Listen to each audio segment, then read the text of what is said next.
অবাধ্য পিছুটান। লেখিকা সাদিয়া শওকত বাবলি। পর্ব 2। প্রীতা হন্তদন্ত হয়ে ছুটে আসছিল কলেজের পানে। ঘুম থেকে উঠতে উঠতে আজ দেরি হয়ে গেছে। কাল রাতে ব্যথায় রাতে ঘুমাতে পারেনি একটুও। শেষ রাতে একটু ঘুমিয়ে পড়েছিল, ফলস্বরূপ উঠতে উঠতে দেরি হয়ে গেল সকালে, আর কলেজে আসতেও দেরি। প্রীতা হাত উঁচিয়ে হাত ঘড়ি দেখল, ক্লাসের বাকি আর মাত্র 5 মিনিট। দ্রুত পা চালালো মেয়েটা। হন্তদন্ত হয়ে কলেজে ঢুকতে গিয়েই বাধা পড়ল কারোর শক্তপোক্ত বক্ষের সাথে ধাক্কা লেগে ছিটকে পড়ল নিচে। গতকালের আঘাতপ্রাপ্ত স্থানে আবারও আঘাত পেল। চোখ মুখ কুঁচকে ওঠে। আমূলক ব্যথাতুর ধ্বনি তুলল মেয়েটা। ব্যথার স্থানে আবারও ব্যথা পেয়ে চোখ জোড়া টলমল হলো।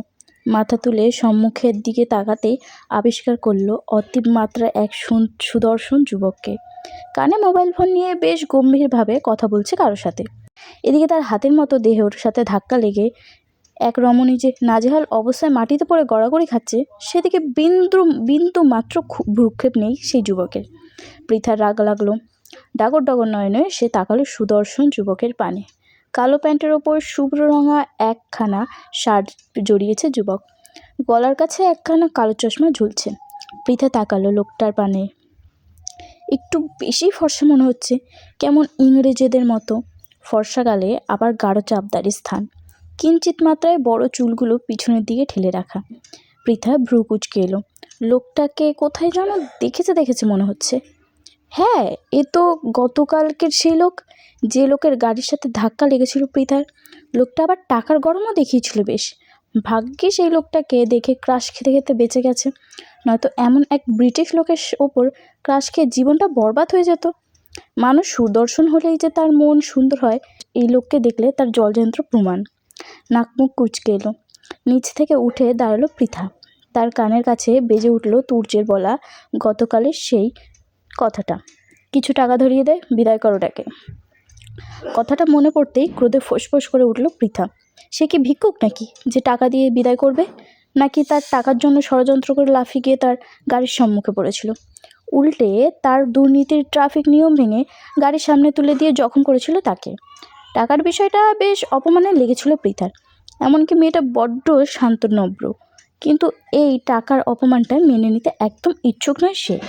অবশ্য টাকার কথা না বললে মেয়েটা এতটা রাগ করতো না। গতকাল আর আজকের রাগ নিয়েই তুর্যের পানে অগ্নি দৃষ্টিতে তাকালো মেয়েটা। কণ্ঠে ক্রোধ এঁটে বলল, এই বড় লোকের অহংকারী ছেলে, আপনি আমাকে ধাক্কা মেরে ফেলে দিলেন কেন? তুর্য ভ্রু কুঁচকালো মেয়েটার কথায়। মোবাইলে থাকা ব্যাগ থেকে বলল, পরে কথা বলছি। কলটা কাটলো তুর্য।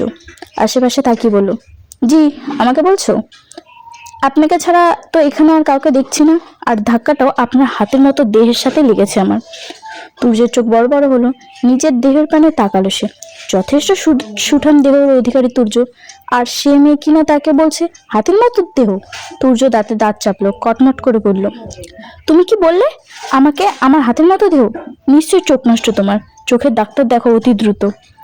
থামলো তুর্য, আবার বলল, আমি তোমাকে ধাক্কা মেরে ফেলে দিইনি, বরং তুমি তোমার ওই পাটকাঠির মতো দেহ নিয়ে মাছির মতো আমার উপরে এসে পড়েছিলে। আমি আবার আমার দেহের উপর কোনো মশামাসি সহ্য করতে পারি না, তাই টোকা মেরে ফেলে দিয়েছি। পৃথা ফুঁসে উঠল, দাঁতে দাঁত চেপে বলল, এই এই কি বললেন আপনি? আমি পাটকাঠির মতো? মোটেই না, আমি একদম ঠিক আছি, ব্রিটিশ লোক একটা। তুর্য কটমট করে তাকালো পৃথার পানে। অত্যন্ত ক্রোধের সাথে বলল, কি বললে তুমি? আমি ব্রিটিশ লোক? দেখতে শুনতে তো ব্রিটিশদের মতোই, অবশ্য মনটা ব্রিটিশগিরিতে ভরপুর। মুখ সামলে কথা বলো বেয়াদব মেয়ে। তুমি জানো তুমি কার সাথে কথা বলছো? মুখ বাঁকালো পৃথা। ভেংচি কেটে বলল, জানি তো। 1947 সালে ব্রিটিশরা ভারতবর্ষ ছেড়ে পালানোর সময় তাদের কোল থেকে ভুলবশত বাংলার মাটিতে পড়ে যাওয়া ব্রিটিশের বাচ্চা আপনি। রন্ধ্রে রন্ধ্রে যার ব্রিটিশগিরি, ব্রিটিশদের বংশধর কোথাকার। একটুখানি 5 আঙ্গুলের মেয়ে, বড়দের কিভাবে সম্মান করতে হয় জানো না তুমি? পরিবার থেকে কি এইটুকুও শিক্ষা পাওনি, অভদ্র মেয়ে? পৃথা চোখে চোখ রাখলো তুর্যর, দৃঢ় কণ্ঠে বলল, পরিবার থেকে ঠিকই শিক্ষা দিয়েছে, তবে সম্মান বড় ছোট দেখা হয় না, হয় মানুষের মন মানসিকতা আচার আচরণ দেখে। আমি অবশ্য কোনো অহংকারী টাকার গরমওয়ালা ছেলেকে সম্মান করি না। গতকাল পৃথার কথার মধ্যেই তুর্যের ফোন বেজে উঠল। মোবাইলের স্ক্রিনে আরুষের নাম দেখে কলটা ধরল সে। পৃথার পানে এক পলক তীক্ষ্ণ দৃষ্টিতে নিক্ষেপ করে বলল, হ্যাঁ আরুষ বল। আরুষ তেমন কথা বাড়লো না, সরাসরি বলল, আপনার মুরগির বাচ্চার মতো বউকে পেয়ে গেছি স্যার, ভিতরে আসুন। তুর্যের কলিজাটা যেন শীতল হলো। একটু আগে চটে যাওয়া মেজাজটা ঠান্ডা হলো মুহূর্তেই। কল কেটে তাকালো পৃথার পানে, ফুরফুরে মেজাজে বলল, নিহাত মন মেজাজটা ভালো হয়ে গেছে আমার, আর ভিতরেও আমার জীবনের সবচেয়ে গুরুত্বপূর্ণ কাজটা পড়ে গেছে, নয়তো তোমাকে আমি দেখে নিতাম বেয়াদব মেয়ে। কথা বলেই কলেজের ভেতর দিকে পা বাড়ালো তুর্য। পিছন থেকে পৃথা মুখ বাঁকালো, গলা উঁচিয়ে বলল, আরে যান যান অহংকারী ব্রিটিশ পুরুষ। তুর্য শুনলো কথা তুর্য শুনলো পৃথার কথাগুলো, তবে পাত্তা দিল না। এখন তার মন পড়ে রয়েছে কলেজের ভিতরে। এতদিনের অপেক্ষা বুঝি এই শেষ হলো। মুরগির বাচ্চার মতো বউটাকে একটা দর্শনের জন্য মনটা আনচান আনচান করে উঠলো। পৃথাও আর কিছু বলল না, পিছন ঘুরে রওনা দিল নিজের বাড়ির উদ্দেশ্যে। আজ আর ক্লাস করবে না, এমনিই দেরি হয়ে গেছে। কলেজে গেলে স্যাররা এখন বাইরে দাঁড় করিয়ে রাখবে, তার থেকে বরং বাড়িতে গিয়ে মা বাবাকে হাতের ক্ষত দেখিয়ে কেঁদে কেঁদে কলেজে কল করিয়ে অসুস্থ তাই ক্লাস করতে পারেনি এটা বলে দেবে। সময় গড়ালো। তুর্য বেশ কিছুক্ষণ বসে রইল প্রধান অধ্যাপকের কক্ষে, কিন্তু পৃথা দেখা নেই। দপ্তরি এসে জানান দিল পৃথা আজ কলেজে আসেনি। আবারও হতাশ হলো তুর্য, বিড়বিড়িয়ে বলল, ফাঁকিবাজ বউ একটা। তবে এবার আর ভুল করলো না ছেলেটা। কলেজ কর্তৃপক্ষ এবং পৃথার সাথে পড়া ছাত্রছাত্রীদের থেকে মেয়েটার বাসার ঠিকানা নিয়ে নিল। অতঃপর যাত্রা শুরু করলো শ্বশুরবাড়ির উদ্দেশ্যে। খানিক সময়ের মধ্যে তুর্য এসে পৌঁছালো পৃথাদের বাড়িতে। বেশ বড়সড় শৌখিন বাড়িটা। তুর্য উষ্ট বাঁকিয়ে হাসলো, আরুষের পানে তাকিয়ে বলল, নিশ্চয়ই আমার শ্বশুর আমার মুরগির বাচ্চার মতো বউটাকে আটকে রেখে রাজাকারের মতো ওর টাকা মেরে দিয়ে এত সুন্দর বাড়িটা করেছে। আরুষ প্রত্যুত্তর করলো না কোনো। এমনিও তুর্যর এই কথায় পরিপক্ষে কি বলা উচিত জানা নেই তার। তুর্য এগিয়ে গেল পৃথাদের ঘরের দরজার সম্মুখে। কলিং বেল বাজাতেই হাত বাড়িয়ে ফিরিয়ে নিল। নিজেকে একবার ভালোভাবে পর্যবেক্ষণ করে নিল যে পরিপাটি আছে কিনা। প্রথমবার শ্বশুর বাড়িতে এসেছে, যদি সকলের নজরে না কাটতে পারে তবে সুদর্শন হয়ে লাভ কি। নিজের পর্যবেক্ষণেই সন্তুষ্ট হলো ছেলেটা। আরুষের পানে তাকিয়ে প্রশ্ন করলো, সব ঠিকঠাক আছে তো আরুষ? আরুষ আপাত মস্তক পর্যবেক্ষণ করলো তুর্যর। অতঃপর হাসিমুখে বলল, একদম স্যার। তুর্য আশ্বস্ত হলো, হাত বাড়িয়ে বাজালো কলিং বেলটা। মিনিট খানেকের মধ্যেই একজন যুবক এসে দরজাটা খুলল।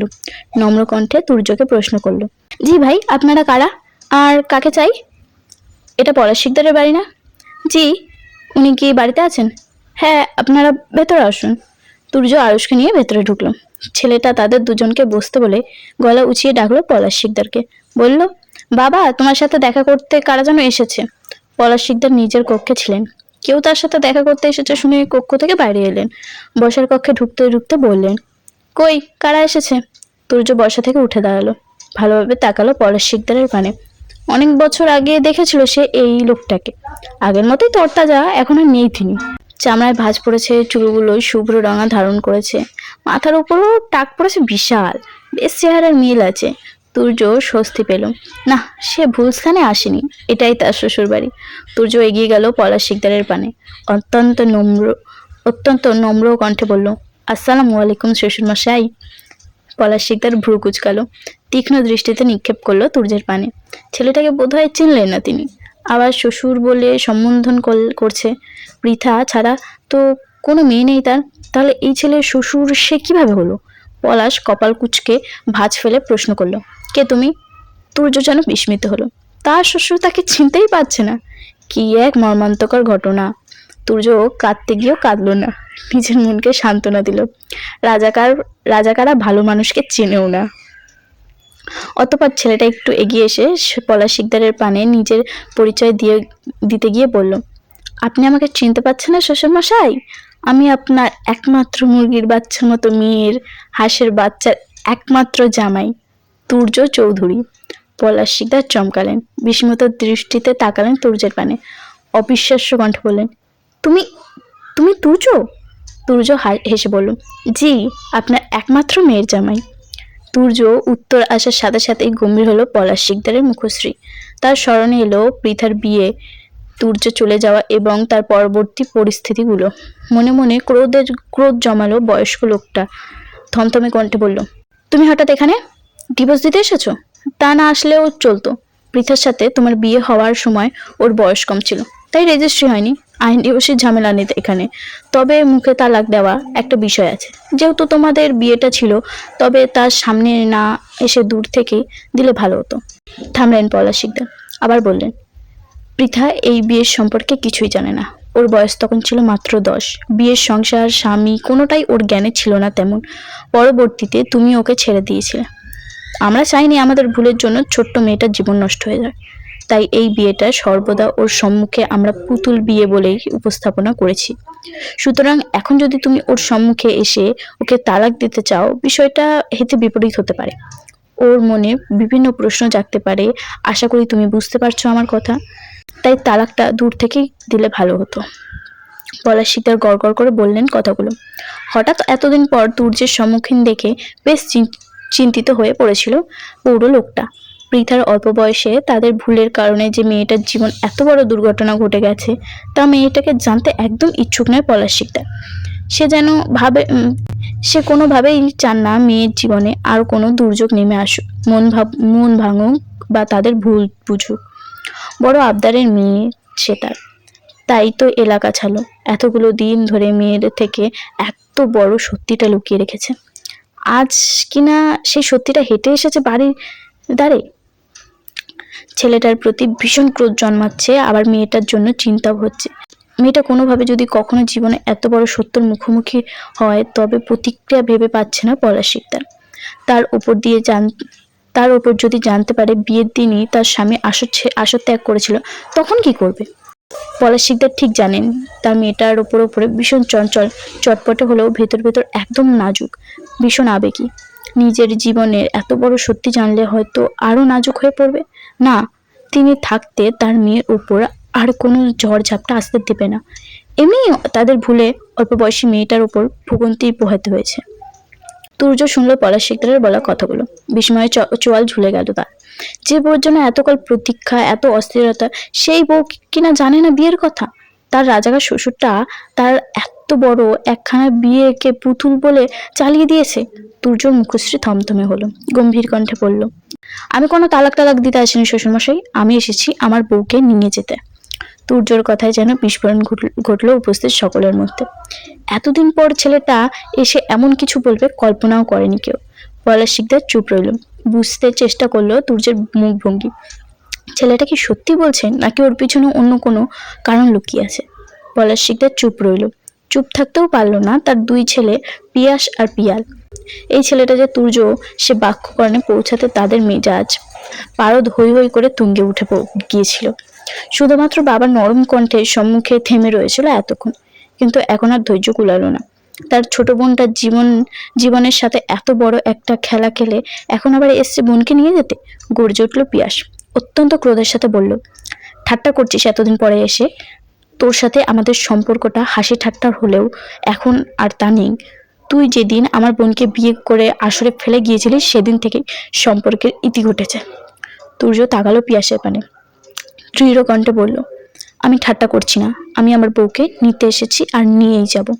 হুঙ্কার তুলল পিয়াল। তুর্যের পানে তেড়ে গিয়ে বলল, কার বউ, কিসের বউ? এক্ষুনি বেরিয়ে যা তুই আমাদের বাড়ি থেকে। আগে জানলে তোকে বাড়িতেই ঢুকতে দিতাম না আমি। কেউ স্বীকার করুক আর না করুক, আজ থেকে 7 বছর আগে পৃথার সাথে আমার বিয়ে হয়েছিল। সেই অনুপাতে সে এখন আমার বউ, আর আমার বউকে না নিয়ে আমি কোথাও যাচ্ছি না। পিয়াল ক্রোধের বশে আবার তেড়ে গেল তুর্যের পানে। তবে তুর্যকে কোনো আঘাত করার আগেই তাকে থামিয়ে দিল পলাশ শিকদার। থমথমে কণ্ঠে তুর্যকে বলল, সে কথা তোমার সেদিন ভাবা উচিত ছিল, যেদিন আমার মেয়েকে বিয়ে করে আসরে ফেলে গেছিলে।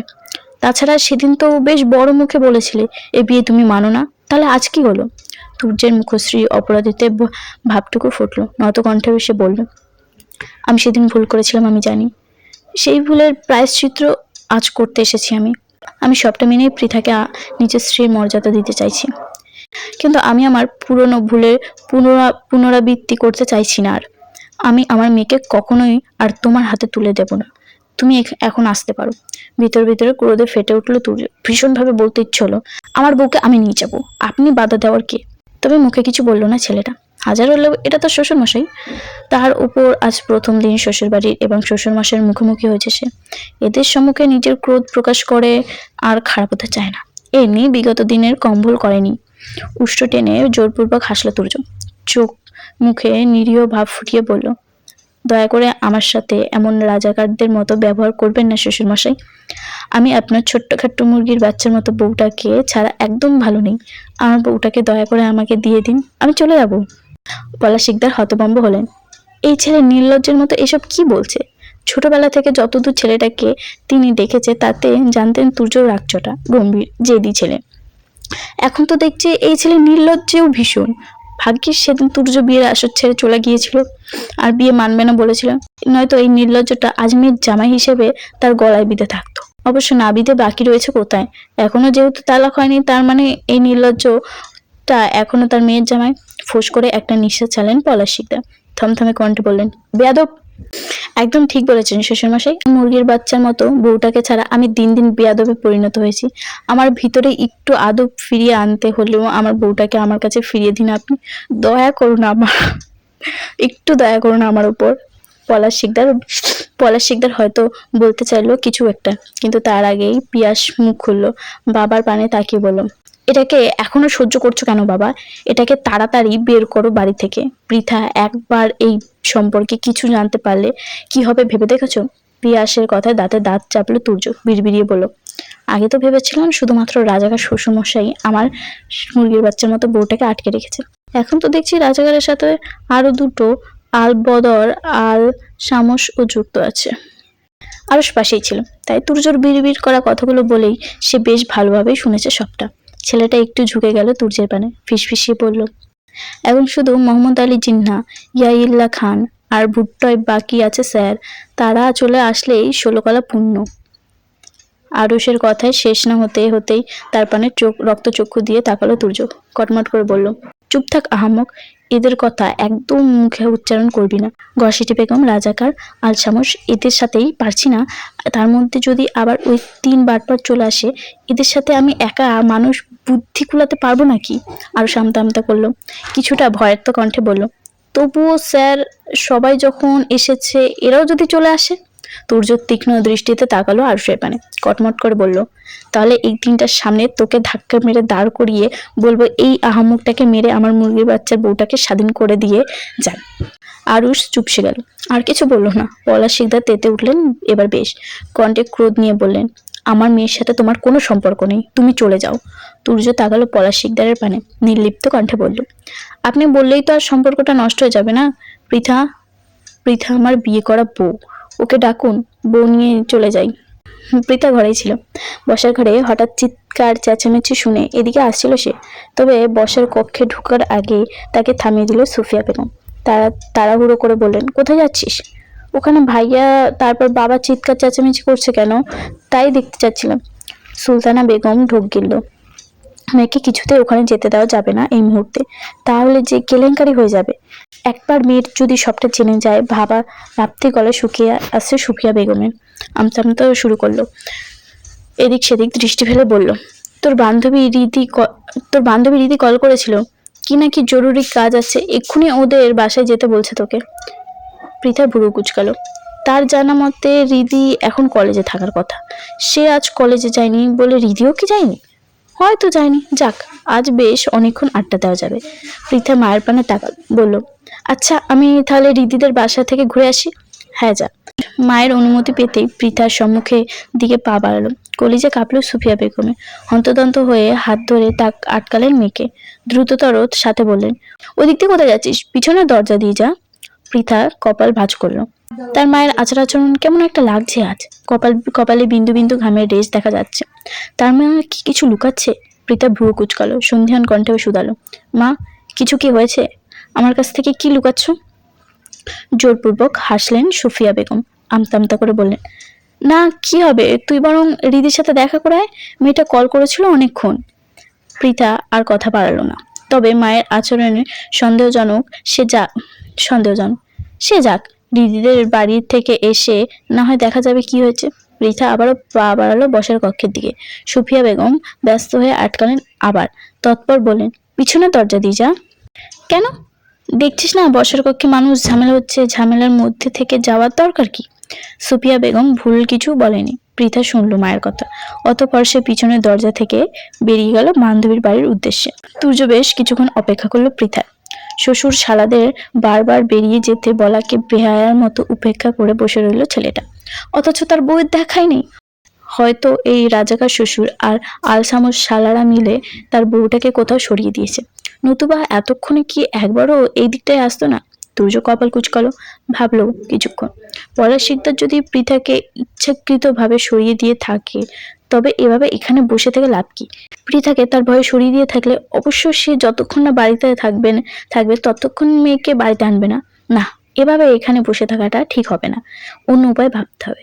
যেভাবেই হোক বউকে তো নিজের নিকট আনতেই হবে। তুর্য বিচক্ষণ ভঙ্গিতে তাকালো বসার কক্ষে আনাচে কানাচে। পলাশ শিকদারের পানে তাকিয়ে বলল, প্রথমে শ্বশুর বাড়িতে এলাম, অথচ শ্বশুর আর শালাদের ব্যবহার কি বিশ্রী। একবার শুধু বউটাকে পাই, তারপর জামাই আদর কড়াই গন্ডায় উসুল করে নেব, এই বলে রাখলাম। পলাশ শিকদার বিরক্ত নিয়ে তাকালেন তুর্যের পানে, থমথমে কণ্ঠে বললেন, না আমার বাড়ির জামাই আদর তোমার কপালে আছে, আর না আমার মেয়ে তোমার কপালে আছে। এক্ষুনি বেরিয়ে যাও আমার বাড়ি থেকে।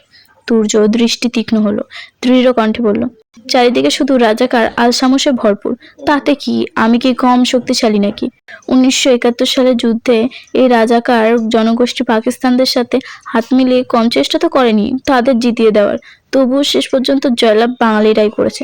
তেমনি আমিও জিতবো একদিন না একদিন। এই রাজাকারের হাত থেকে আমার মুরগির বাচ্চার মতো বউটাকে উদ্ধার করবই করব।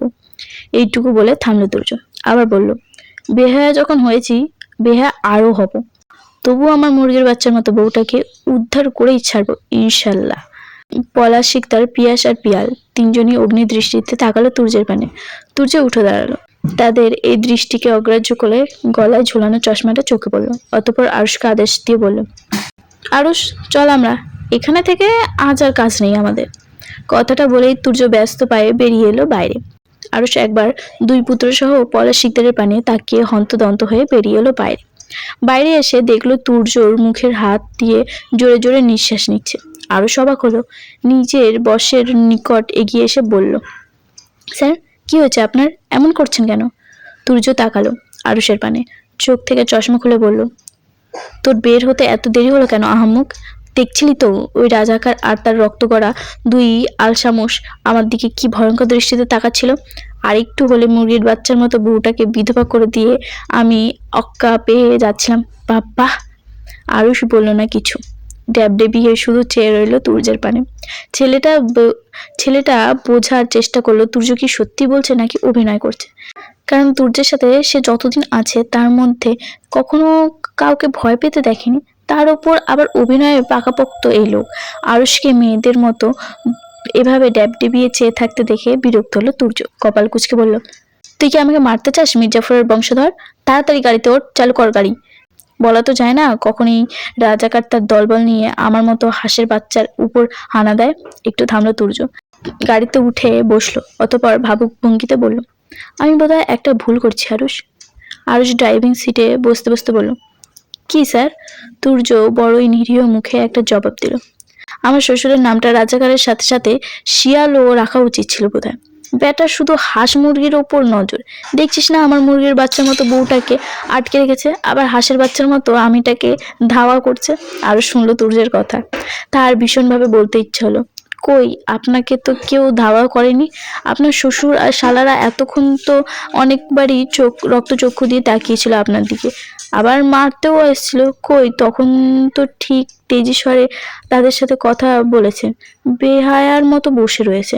এবার নিশ্চয় কিছু একটা ভেবে এভাবে ঢং দেখিয়ে পালিয়ে এসেছেন, আবার শ্বশুরের বদনামও করছেন।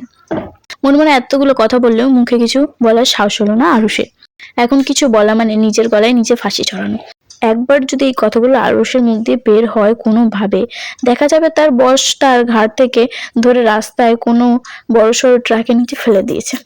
যা যা মির্জাফরের বংশধর, ট্রাকের চাকার নিচে পিষে চ্যাপ্টা হয়ে যা। নিজের জানের মায়া সব প্রাণীরই আছে। আরুষও তাই চুপ রইল, চুপচাপ নিজের গাড়ি স্টার্ট করলো। পরন্ত বিকাল, সূর্যটা তার তেজ কমিয়ে ঢলে পড়েছে ইতিমধ্যে।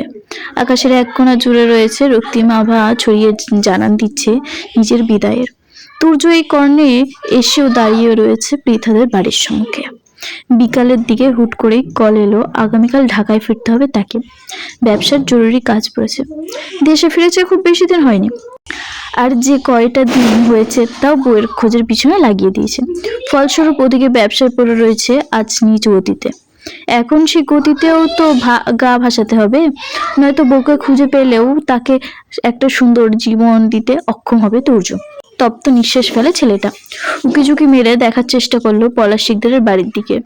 যদি একটা বার দেখা পাওয়া যায় তার মুরগির বাচ্চার মতো বউটা, তাকে দেখার যে হৃদয় বড় তৃষ্ণা জমেছে সেই বহুদিন আগে থেকেই। পৃথা তাদের বাড়ির ছাদেই ছিল। একা একা ঘুরছিল পুরো ছাদময়। মাথায় এক গভীর চিন্তা। দুপুরে তার মা হঠাৎ তাকে রিদিদের বাড়ি কেন পাঠালো মাথায় ঢুকছে না। ও বাড়িতে গিয়ে দেখলো রিদি কলেজ গেছে। তাহলে সে কল করলো কিভাবে? মাকে এসে প্রশ্ন করলো। মা উল্টো রাগ দেখিয়ে বলল, আমি কি তোকে মিথ্যা বলেছি? হবে হয়তো রিদি কল করেনি, অন্য কেউ কল করেছে, আমি রিদি ভেবেছি। কিন্তু কথা হলো, যদি রিদি কল না করে তাহলে কে কল করেছিল? তার উত্তরও সুফিয়া বেগম দিলেন না। আমতা আমতা করে বললেন, আমি কি জানি, আমি তো রিদি ভেবেছিলাম। পৃথা নিজ মনে দুপুরের ঘটনাগুলো ভাবতে ভাবতে তাকালো রাস্তার দিকে। হঠাৎ তার চোখ আটকে গেল রাস্তার ওপাশে। তুর্যকে দেখে বিন্দুমাত্র চিনতে অসুবিধা হলো না মেয়েটার। এ তো সেই ব্রিটিশ লোকটা। পৃথার ভ্রু কুঁচকে এলো। এই লোকটা এখানে কি করছে? তুর্যকে সম্মুখে রেখে মেজাজ বিগড়ালো পৃথার। একে একে মনে পড়লো সকল অপমানের কথা। দাঁত কিরমির করে আশেপাশে তাকালো পৃথা। হঠাৎ ছাদের এক কোণে পড়ে থাকা কিছু ইটের টুকরো চোখে পড়তেই মাথায় এলো শয়তানি বুদ্ধি। উষ্ট প্রসারিত করে হাসলো মেয়েটা। লম্বা লম্বা পা ফেলে এগিয়ে গেল ইটের টুকরোগুলোর নিকটে। একটু ঝুঁকে হাতে তুলে নিল বেশ বড়সড় একটা টুকরো। অতঃপর ছাদের কিনারে বসে এক চোখ বন্ধ করে অন্য চোখ দ্বারা নিশানা করলো তুর্যের ফর্সা কপালটাতে। সময় ব্যয় না করে ডান হাত দ্বারা দ্রুত ইটের টুকরোটা ছুঁড়ে মারলো তুর্যর কপাল বরাবর। বাহ! ইটের টুকরোটা খুব সুন্দরভাবে লেগে গেল তুর্যর কপালে। চমকে উঠল তুর্য। দ্রুত নিজের ডান হাত তুলে কপাল চেপে ধরল। কণ্ঠে তুলল আহমূলক ব্যথাতুর ধ্বনি। পৃথা দ্রুত বসে পড়ল আড়ালে, যাতে কেউ তাকে দেখতে না পায়। তুর্য কপালে হাত দিয়ে আশেপাশে তাকালো। না, কোথাও কেউ দেখা যাচ্ছে না কাউকে। তাহলে ইটের টুকরোটা মারলো কে? নিশ্চয়ই তার রাজা শ্বশুরের দলের কেউ। এছাড়া এখানে তো আর কোনো শত্রু নেই। তুর্য দীর্ঘশ্বাস ফেলল। কপাল থেকে হাত নামিয়ে ধরলো চোখের সামনে। দেখলো কিছুটা রক্ত লেগে আছে হাতে। তুর্য কপাল টান টান করে দেখলো সে রক্ত। অতঃপর হতাশ কণ্ঠে বলল, আসলাম মুরগির বাচ্চার মতো বউটাকে খুঁজতে, আর বাড়ি ফিরতে হচ্ছে হাঁসের বাচ্চার মতো আমিটার কপাল ফাটিয়ে। সূর্যটা আকাশ দখল করেছে। চারিদিকে নিজের উজ্জ্বলতা ছড়িয়ে জানান দিচ্ছে নিজের অস্থিরতা। তুর্য ঘুম ভাঙেনি এখনো। হোটেলের শুভ্র রঙা বিছানার দখল করে উদম শরীরে উপর হয়ে শুয়ে রয়েছে সে। কোমর অবধি পাতলা চাদর টানা, ফর্সা পিঠটা দৃশ্যমান জানালা থেকে আসামরিক ধোঁয়ালোয়। উস্কো খুস্কো চুলগুলো ছড়িয়ে ছিটিয়ে রয়েছে কপাল জুড়ে। তুর্য ঘুমের মধ্যে কক্ষে দরজা টোকা পড়ল। বাইরে থেকে আরুষ দরজার মৃদু ধাক্কা দিয়ে বলল, স্যার স্যার। আরুষের ডাক কর্ণে পৌঁছাতেই বিরক্ত হলো তুর্য। ঘুমের মধ্যে চোখ মুখ কুঁচকে ফেললো ছেলেটা। আরুষ আবার ডাকলো, স্যার 9টা বেজে গেছে, আমাদের ঢাকার উদ্দেশ্যে রওনা দিতে হবে। 9টা বেজে গেছে? তুর্যের কর্ণে আঘাত আনলো কথাটা। এত দেরি হলো আজ তার ঘুম ভাঙতে? আজকে তো বেশ কয়েকদিনের জন্য ঢাকা চলে যেতে হবে তাকে। ঢাকার উদ্দেশ্যে রওনা করার আগে একবার পৃথার কলেজে যেতে চাইছিল, অথচ ঘুম ভেঙে উঠতেই 9টা বাজিয়ে দিল। এই সব মেয়েটার দোষ। কাল রাতে বউয়ের চিন্তায় তো ঘুমাতেই দেরি হয়েছে। না মেয়েটা ধরা দিচ্ছে তার নিকট, আর না শান্তিতে থাকতে দিচ্ছে। দপ করে চোখ মেলল তুর্য। 2 হাতে ভর করে বিছানায় উঠে বসলো। মুহূর্তেই ফর্সা শরীর থেকে খসে পড়লো পাতলা চাদরটা। দৃশ্যমান হলো প্রশস্ত বুকের পেটানো ফর্সা শরীর। কালো বড় বড় লোমের আবৃত সে বক্ষস্থল। নাভির নিচে পরনের প্যান্টটা স্থান পাওয়ার পেটে 2-4টা ভাঁজ স্পষ্ট। ডান হাত তুলে মাথার চুলগুলো এলোমেলো করে দিল ছেলেটা। অতঃপর বিছানা ছেড়ে উঠে দাঁড়ালো। গম্ভীর কণ্ঠে আরুষকে বলল, তুই যা, এখনকার সব কাজ ফর্ম ফিল মিটিয়ে নে, আমি ফ্রেশ হয়ে এক্ষুনি আসছি। আরুষ আর দরজা ধাক্কালো না, চুপচাপ প্রস্থান করলো নিজের কাজে। তুর্য মিনিট 10 মধ্যে ফ্রেশ হয়ে তাড়াহুড়ো করে বেরিয়ে এলো ওয়াশরুম থেকে। আরুষকে এদিকে কাজে রেখে সকালে নাস্তা না করে চট জলদি বেরিয়ে পড়লো পৃথার কলেজের উদ্দেশ্যে। যদি ভাগ্যের জোরে বউটার দেখা আজ সে পেয়ে যায়, এমনি কয়েকটা দিন ঢাকায় কাটাবে বিদায় বউকে খোঁজা হবে না। বউটাকে খুঁজে না পেয়ে এই কয়েকটা দিনের জন্য সে আবার ঢাকায় যাচ্ছে, এতে কি নিদারুণ যন্ত্রণার শিকার হচ্ছে। তা কি তার মুরগির বাচ্চা মতো বউটা জানে? একদম জানে না। মেয়েটা তো এইটুকুই জানে না যে তার মতো একটা সুন্দর হাঁসের বাচ্চার মতো একটা জামাই আছে। তুর্য পৃথার কলেজের সামনে দাঁড়িয়ে এদিক ওদিক তাকাচ্ছে। পৃথা আর রিদি আজ একসাথে কলেজে আসছিল। শুভ্র রঙা কলেজের ড্রেস আবৃত মেয়েটার উজ্জ্বল শ্যামরঙা নরম দেহখানা, মাথায় আবার শুভ্র রঙা হিজাব বাঁধা। পৃথাদের কলেজের ড্রেসটা সম্পূর্ণ সাদা। মাঝে মাঝে পৃথার মনে হয় এটা কলেজের ড্রেস না বরং একটা বিধবার ড্রেস। তখন পৃথা খুব করে ইচ্ছে হয় কলেজের কর্তৃপক্ষকে জানাতে যে আপনারা দয়া করে আমাদের বিধবা পোশাকটি বাতিল করুন। বিয়ের আগে কেন আমাদের জামাইগুলোকে মেরে বিধবা অনুভূতি করাচ্ছেন? মনে মনে কথাগুলো বললেও মুখে কখনো আর প্রকাশ করতে পারেনি মেয়েটা। এত সাহস তার নেই। তাছাড়া এইসব কথা কলেজের কর্তৃপক্ষের নিকট বললে তারা নিশ্চয়ই বেয়াদব ভাববে। রাস্তার ফুটপাত ধরে হেলে দুলে হাঁটতে হাঁটতে পৃথা হঠাৎ চোখ পড়লো তুর্যের পানে। ছেলেটা একটা কালো গাড়ির সাথে হেলান দিয়ে দাঁড়িয়ে আছে। কপালে ওয়ান টাইম ব্যান্ডেজ জল করছে। পৃথার স্মরণে এলো গতকাল তার ঢিল ছোড়ার কথা। মেয়েটার মনে অপরাধবোধ জন্মালো। মায়া হলো তুর্যের জন্য। তবে পৃথার চিন্তার মধ্যেই হৈ হৈ করে উঠলো রিদি। তুর্যের দিকে আঙুল তাক দিয়ে বলল, এই এই ছেলেটাই তো কাল তোকে খুঁজছিল, আমাদের কাছ থেকে তোর বাড়ির ঠিকানাও নিয়েছিল। পৃথা ভ্রু কুঁচকালো। এই লোকটাকে সে সেদিন দুর্ঘটনার আগে এখনো দেখেছে বলে মনে হয় না। চেনো না? তাহলে তাকে কেন খুঁজছিল? পৃথা কিঞ্চিত সময় নিয়ে ভাবলো। হঠাৎ তার মনে ভয়ের সঞ্চয় হলো। আচ্ছা, কাল খারাপ ব্যবহার করেছে বলে লোকটা আবার নিকট তার বাবার নামে নালিশ জানাতে তাকে খোঁজেনি তো? এই মুহূর্তে অপরিচিত একজন পুরুষ তাকে খোঁজার কারণ হিসেবে এই একটা ছাড়া আর কোনো কারণ মাথায় মস্তিষ্কে আসলো না। এর জন্য বোধহয় গতকাল তাদের বাড়ির সম্মুখে দেখেছিল তুর্যকে। একটু আগে তুর্যর জন্য পৃথার হৃদয়ে জন্মানো মায়া ফুস করে উড়ে গেল। সাথে সাথে ক্রোধের পারদটা তরতর করে বেড়ে উঠল। লোকটা তাকে দুর্নীতি করে গাড়ির চাকা দিয়ে পিষে মারতে চেয়েছিল, তারপর দুঃখিত হলো না, টাকার গরম দেখিয়েছিল বেশ। আবার কাল ধাক্কা দিয়ে ফেলে দিয়ে কত অপমানমূলক কথা বলল। তার বেলায় কিছু না, সে কি নাকি একটু বলেছে তার জন্য একদম বাবার কাছে নালিশ দিতে পর্যন্ত চলে গেছে। লোকটা যে সামান্য একটা কারণ নিয়ে এমন বাচ্চা মেয়ের পরিচয় দেবে ভাবতে পারেনি পৃথা। না, এখন অবধি বাবা পর্যন্ত বিষয়টা যায়নি, আর যেতেও দেওয়া যাবে না। তার আগে এই ব্রিটিশ লোকটাকে শাসাতে হবে, নয়তো বাবার কানে একবার কতগুলো গেলে বাবার আস্ত রাখবে না। পৃথা শক্ত ভঙ্গিতে হেঁটে গিয়ে দাঁড়ালো তুর্যের মুখোমুখি। কিঞ্চিত ঝাঁঝালো কণ্ঠে বলল, আপনার যে সামান্য একটা বিষয় নিয়ে এত দূর যাবেন আমি ভাবতে পারিনি। তুর্য ভ্রু কুঁচকালো পৃথার কথায়। গাড়ির সাথে হেলান দিয়ে থমথমে কণ্ঠে বলল, মানে? হ্যাঁ, এখন তো বুঝতে পারবেন না আমার বাড়িতে আমার নালিশ দিতে যাওয়ার সময় কি একটা ছোট্ট একটা ঘটনা যেখানে বেশ অপরাধ আপনার, অথচ আপনি আমার বাবার নিকটে আমার নামে নালিশ দিতে গেলে এত পর। তুর্য কুঞ্চিত ভ্রু জোড়া আরো কুঞ্চিত হলো। ছোট্ট খাট্ট করে প্রশ্ন করলো, মানে তোমার নামে তোমার বাবার নিকট নালিশ কেন জানাবো? আজব। পৃথা কপাল কুঁচকালো। সরু দৃষ্টিতে তুর্যর পানে তাকিয়ে বলল, আপনি বলতে চাইছেন আপনি আমার বাবার কাছে আমার নালিশ দেওয়ার ইচ্ছা পোষণ করছেন না? তুর্য নিজের 2 হাত বগল দাবা করলো। নির্বিকার ভঙ্গিতে বলল, না, আমার অত অযথা সময় নেই তোমার মতো একটা অভদ্র বেয়াদব মেয়ের নামে তোমার বাবার নিকট নালিশ দেব। তুর্যের প্রথম বলা না কথাটা পৃথা স্বস্তির নিঃশ্বাস ফেললেও পরের কথাগুলো কর্ণে পৌঁছাতেই তেতে উঠলো ঝাঁঝালো কণ্ঠে, এই ব্রিটিশ লোক কি বললেন আপনি? আমি অভদ্র বেয়াদব? তাহলে আপনি তো বদ পাজি দুর্নীতিগ্রস্ত পুরুষ আপনি মানুষ। তুর্য চেতে উঠলো মুহূর্তে, দাঁতে দাঁত পিষে বলল, এক থাপ্পড়ে গাল লাল করে দেবো বেয়াদব মেয়ে, মুখ সামলে কথা বলো, নয়তো তোমার মুখটাই আমি ভেঙে দেবো। পৃথা ভেঙচি কাটলো, মুখ বাঁকিয়ে বলল, ভেঙে দেখুন তো, একদম নারী নির্যাতনের মামলায় 14 বছরের জেলে পুরে দেবো। আর তা অবশ্য আপনার এই ইংরেজদের বড়লোকি জেল হবে না, হবে আমাদের বাঙালিয়ানা গরিব জেল। তুর্য হতভম্ব হলো। এইটুকু 5 আঙ্গুলের মেয়ে কিনা তাকে জেলে পুরে দেওয়ার ভয় দেখাচ্ছে। এই মেয়ে কিনা জানে না তার আসল পরিচয়। জানলে অবশ্য জেল শব্দটা তার সম্মুখে উচ্চারণ করার দুঃসাহস দেখাতো না। তুর্য হিসিয়ে উঠল, পৃথার দিকে তেড়ে গিয়ে নিজেকে সংযত করলো, দাঁতের দাঁত পিষে বলল, আমাকে জেলের ভয় দেখাচ্ছ? তুমি জানো আমি কে? ইচ্ছে করলে তোমাকে।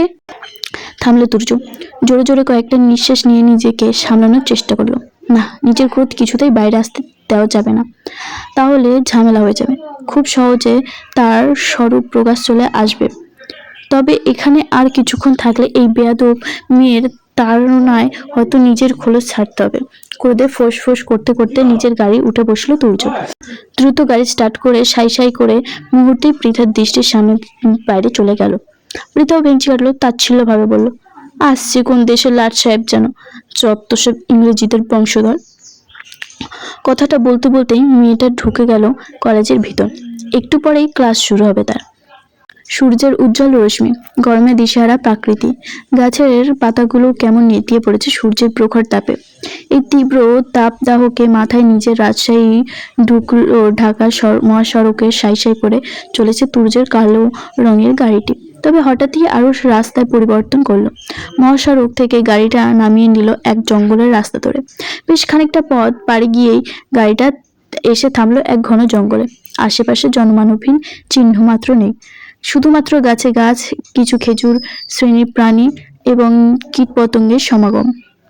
তুর্য নেমে দাঁড়ালো গাড়ি থেকে। আশেপাশে একবার সজাগ দৃষ্টি বুলিয়ে এগিয়ে পা বাড়ালো সম্মুখের পানে। কিঞ্চিত পথ পাড়ি দিতেই সম্মুখে দৃশ্যমান হলো পুরনো ভাঙাচোরা একটা বাড়ি। আরুষকে সাথে নিয়ে ভিতরে ঢুকলো তুর্য। দুজনে এসে দাঁড়ালো একটা শ্যাওলা পড়া স্যাঁতস্যাঁতে কক্ষের সম্মুখে। কক্ষের দরজায় বিশাল এক তালা ঝুলিয়ে পথ রোধ করে রাখা হয়েছে।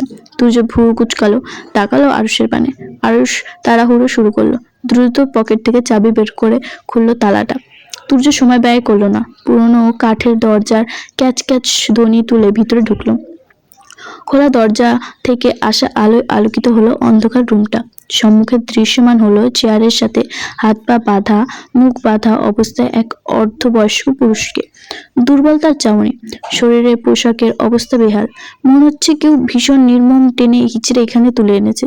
তুর্য তেতে উঠলো, গলা উঁচিয়ে বলল, এটাকে চেয়ারের সাথে বেঁধেছিস কেন আহাম্মক? চেয়ার কি মাগনা পেয়েছিস? আমার টাকায় কেনা চেয়ার। কেন এই দূষিত লোকজনকে বসিয়েছিস বেয়াদব? আরও হন্তদন্ত হয়ে ছুটে গেল চেয়ারের নিকট। চেয়ার থেকে দ্রুত লোকটাকে খুলে ছুঁড়ে ফেললো নিচে। তুর্য বাঁকা হাসলো, হাঁটু মুড়ে বসলো লোকটার পাশে। হাত বাড়িয়ে একটানে খুলে নিল লোকটার মুখে লাগিয়ে রাখা এতক্ষণের কষ্টিপটটা। সাথে সাথে শোনা গেল লোকটার গগন বিদারী চিৎকারের ধ্বনি। তুর্য খুব একটা পাত্তা দিল না সেদিকে। লোকটার পানে তাকিয়ে ঠান্ডা কণ্ঠে বলল, শাহিন মির্জা, জাল টাকা, ড্রাগ, ইয়াবা সহ আরো অনেক অবৈধ ব্যবসার সাথে জড়িত। স্ত্রী সবটা জানতে পারায় 3 বছর আগে স্ত্রীকে খুন করেছিলি। কথাটা বলেই ভ্রু কুচকালো তুর্য। ঘাড় বাঁকিয়ে আরুষের পানে তাকিয়ে বলল, আমারও কি এখন আমার বউকে মেরে ফেলা উচিত আরুষ? বউটা না আমার নিকট ধরা দিচ্ছে আর না জ্বালা। আরুষ কাচুমাচু মুখ করলো, আমতে আমতে করে বলল, বউকে মারলে আপনি বউ পাবেন কোথায় স্যার? তুর্য কপালে ভাঁজ পড়ল, ভাবুক ভঙ্গিতে বলল, তাও ঠিক। কথাটা শেষ করেই তুর্য আবার তাকালো সম্মুখে অবহেলায় পড়ে থাকা শাহিন মির্জার পানে। নির্বিকার ভঙ্গিতে বলল, বউ না হয় তোর কালো দুনিয়া সম্পর্কে জেনে গিয়েছিল বলে মেরে দিয়েছিলি, কিন্তু শ্বশুরকে কেন মারলি? তোর শ্বশুরও কি আমার শ্বশুরের মতো রাজাঘাট ছিল নাকি? শাহিন মির্জা ভয়ার্ত দৃষ্টিতে তাকালো তুর্যের পানে, কম্পিত কণ্ঠে বলল, আপনি কে? তুর্য বাঁকা হাসলো। আরুষের পানে ইশারা করে শাহিন মির্জাকে বলল, এই ছেলেটাকে চিনিস? ওর নাম আরুষ শেখ। আরুষ শেখ নামটা কর্ণে পৌঁছাতে কেঁপে উঠল শাহিন মির্জা।